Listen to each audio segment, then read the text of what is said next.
hospitals in Fiji, and indeed we had a fairly large private interest with, for example, in BSP it's super private. We've got some other small ones that are popping up. Under the amendment that had been passed at that point in time, we could allow hospitals to also provide for pharmaceutical services, both to inpatient and outpatient. Generally, a lot of hospitals provide what we call inpatient pharmaceutical services because in the hospital itself, they give you the drugs, they give you the medicine. But this company was also, and many private hospitals, of course, want to have outpatient too, facilities for pharmacy. This hospital was also given the outpatient facility. We need to, however, Mr. Speaker, sir, provide a uniformity. At the moment, any person, for example, who runs a pharmacy in Cumming Street or wherever in Fiji, there are two types of licenses that the person has, licenses or certification. One is that the pharmacist must be certified on an annual basis. And secondly, the pharmacy must be certified on an annual basis. The reason is, of course, because it gives out drugs, so the pharmacist must have a current license approved by the pharmaceutical board, and the pharmacy premises, because it has to be kept under various sanitary hygiene conditions, has to be certified on an annual basis. The anomaly that exists at the moment, Mr. Speaker, sir, is that the private hospitals, there's one at the moment that's been given an outpatient pharmacy license, actually has been given for an indefinite time. Obviously, which is not correct, it is unfair to the other existing pharmacies. So like every other pharmacy outlet, this private hospital pharmacy should also be brought into the one-year regime. That's essentially what this bill seeks to amend, Mr. Speaker, sir. Thank you. Thank the Honourable Attorney General. Honourable members, the floor is now open for debate.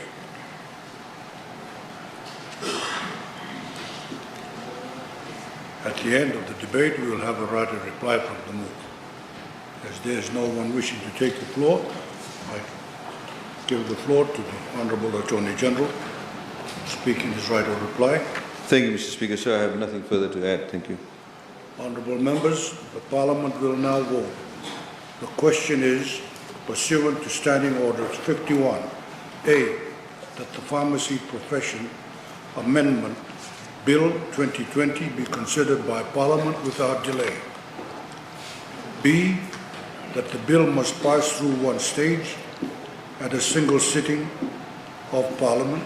C, that the bill must not be referred to a standing committee or other committee of Parliament. And D, that the bill must be debated and voted upon by Parliament on Thursday, 3rd September 2020. But that 1 hour be given to debate the bill with the right of reply given to the Honourable Attorney General as the member moving this motion. Does any member oppose the motion? As no member opposes, the motion is agreed to unanimously. Secretary General. Consideration of bills. I now call upon the Honourable Attorney General to move his motion. You have the floor, sir. Thank you, Mr. Speaker, sir. Mr. Speaker, sir, pursuant to Standing Order 51, I move that the Television Amendment Bill 2020 be considered by Parliament without delay. B, that the bill must pass through one stage at a single sitting of Parliament. C, that the bill must not be referred to a standing committee or other committee of Parliament. And D, that the bill must be debated and voted upon by Parliament on Thursday, 3 September 2020, but that 1 hour be given to debate the bill with the right of reply given to me as the member moving that motion. Thank you, sir. Is there a seconder? Mr. Speaker, sir, I beg to second the motion. I now call upon the Honourable Attorney General to speak to his motion. You have the floor. Thank you, Mr. Speaker, sir. Mr. Speaker, sir, essentially the Television Act, which is a fairly old act comparatively, which goes back to 1992, when I understand Fiji 1 was first then started under the, I think it was Honourable Leader of Opposition's time. The Fiji 1 started in 1992, and the Television Act came into being. Obviously, since then, Mr. Speaker, sir, technology has changed significantly, and this amendment seeks to bring it very much in line with the technology. We have a phenomena at the moment is what we call live streaming. Live streaming is fine. If I'm sitting there and watching a rugby match and I've got my cousin in Sydney, I can take out my phone and actually live stream it and he can watch it. That's fine. FRU does not lose any revenue, nor do I gain any financial gain. But the moment I start live streaming it and charging people money for it, there's a commercial gain. And for example, FRU may have given the television rights to somebody else, for which people actually pay FRU money for that. Or for that matter, even Fiji Football Association or Netball Association, anyone. So in order to protect the rights both of the particular associations and also to ensure that people who are making a commercial gain from this live streaming, there needs to be obviously certain requirements. They have to comply with the law. And the law currently does not envisage, nor did it at that point in time in 1992, envisage that there would be such a thing as live streaming. So essentially, this is what the law does, Mr. Speaker, sir, is to those people who want to live stream for commercial gain only, not for personal gain, but for commercial gain, they have to get a license. However, Mr. Speaker, sir, they don't need a spectrum license. Even indeed, if we tomorrow were to issue a television license, you no longer require a spectrum license because, as we have elucidated in this Parliament, we're now moving to digital age. And therefore, there's no need for the specific television company to get a spectrum license. So the amendment essentially, Mr. Speaker, sir, seeks to provide that, and obviously the same rules, for example, about the validity of the license, the term of the license is all in alignment with the television license that's there, and the explanatory notes are quite clear on that. Thank you, Mr. Speaker, sir. Honourable members, the floor is now open for debate on the motion. At the end of the debate, we will have the right of reply from the mover. Honourable member, you have the floor. Yeah, thank you, Honourable Speaker, sir. I rise to object into the way this bill has to passage, given it has come through Standing Orders 51, and the need for public consultation. Given we understand that this is a very old act that we are concerned with, but again, given the recent development in the communication sector, and I see the need for the public to be consulted in their participation in terms of these licenses, the conditions. Some are currently operators in this particular area, but probably would like to be consulted further. And it will be an opportunity for the Parliamentary Committee to hear from them, and also compile a report in terms of how this will go out, and also protect the interest of those that will be affected. That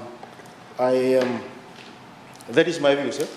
Given even like the other bill, that we took the opportunity to also object to amend the Pharmacy Profession Act, which I thought should have gone through committee to consider the views of the pharmacists, and also those that will be affected, given that we hear a view from what has been said by the mover of the motion, according to the background laid out in the bill, and also the clauses that will come with it. But again, given the alternate views that will come from those who will not agree on a particular clause, it gives the committee a chance to formulate the report, and also sit down with the drafters at the Solicitor General's office, and to see a interpretation that would take into account some teething problems that should consider the interest of other stakeholders that will be affected by the bill. And that is the opinion and the views from this side of the House. I thank the Honourable Bulachaw for his contribution to the debate. Honourable member, you have the floor. Thank you, Honourable Speaker. Honourable Speaker, Standing Order 51 is now the synonym for abuse in this Parliament. It is sickening that we have these three bills, all very important, and they are using this pathway to be passed. Honorable Speaker, the Honorable Minister says that the Television Act is an old act. More the reason why we should have proper dialogue on this. Our people will need to know what the implications are. We need to hear the voices of the people, the views of the people, Honorable Speaker. Even the one on the pharmacy, one, Honorable Speaker, I speak with my colleague in the back. He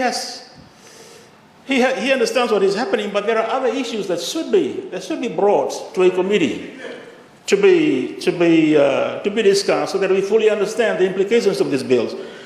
We're getting a little very tired. It's sickening watching the way Standing Order 51 is being used, Honorable Speaker.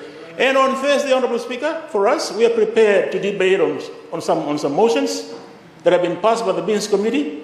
The way it's happening now, they're crowding us out from the agenda on Thursday. At a time like this, when we need to be working closely together, they're using all this trickery to neutralize anything from this side of the house. We also care. We also love our country. The way we're being pushed aside by all this, by the abuse of the process, Honorable Speaker, is simply quite sickening. And speaking on that, Honorable Speaker, we will meet this week. And when do we meet again? In December. When you have an emergency like coronavirus, when the whole world is affected in the manner that we are being affected, don't you think we should be meeting more often? Honorable Speaker, I'm expressing my disgust at the way this is being done, and I just hope that the Fiji first government would to take more responsibility and not continue to go about things in the merry ways that they've done in the past. Thank you, Honorable Speaker. I thank the Honourable William Ngavoka for his contribution to the debate. Honourable Attorney General, you have the floor for a right of reply. Thank you, Mr. Speaker, sir. Mr. Speaker, sir, I see that the honourable members from the other side are commenting on bills that we've already agreed to hear on or debate on Thursday. But if they actually read the bills, I have just said the pharmaceutical companies, it will actually make it a lot more fairer. No pharmaceutical company existing in Fiji at the moment, whether it's in Singatoka, Nosori, Lautoka, Ba, will have their rights affected.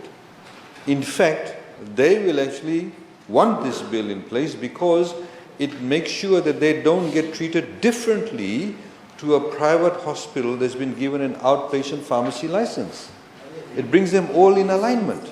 It's a very basic issue. How is anybody's rights affected? It's written in simple English, the explanatory notes, very simple English. The thing about TV, 1992, yes, is an old act in comparison to the technological changes. That's what I said.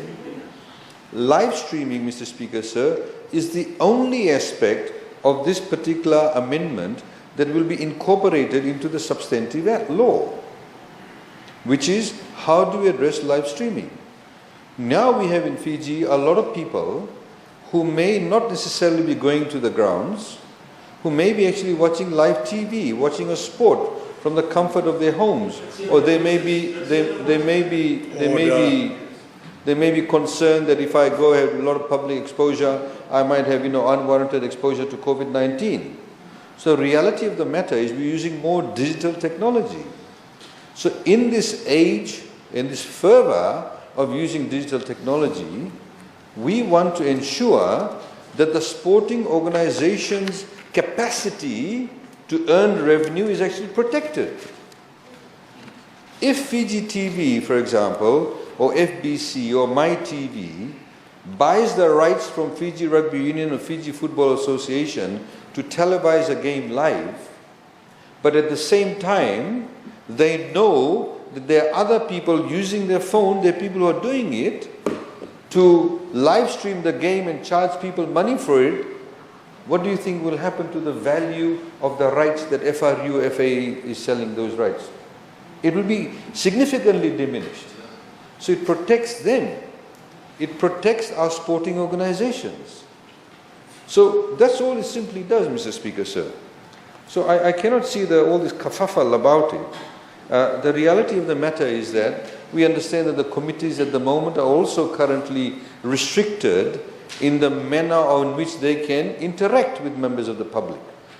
And these bills are fairly, not substantive at all in that sense. So, Mr. Speaker, sir, they have 3 days. They have 3 days to digest these very simple bills, and I hope they can come back with some good arguments and support it. Thank you.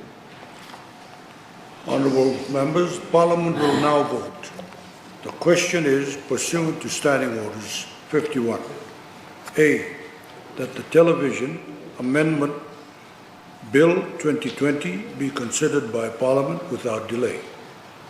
B, that the bill must pass through one stage at a single sitting of Parliament. C, that the bill must not be referred to a standing committee or other committee of Parliament. And D, that the bill must be debated and voted upon by Parliament on Thursday, 3rd September 2020. But that 1 hour be given to debate the bill with the right of reply given to the Honourable Attorney General as the member moving this motion. Does any member oppose the motion? Yes.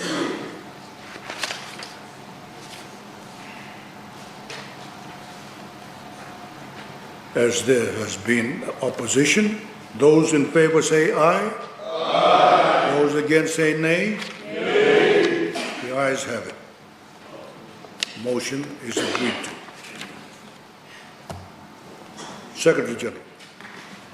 Consideration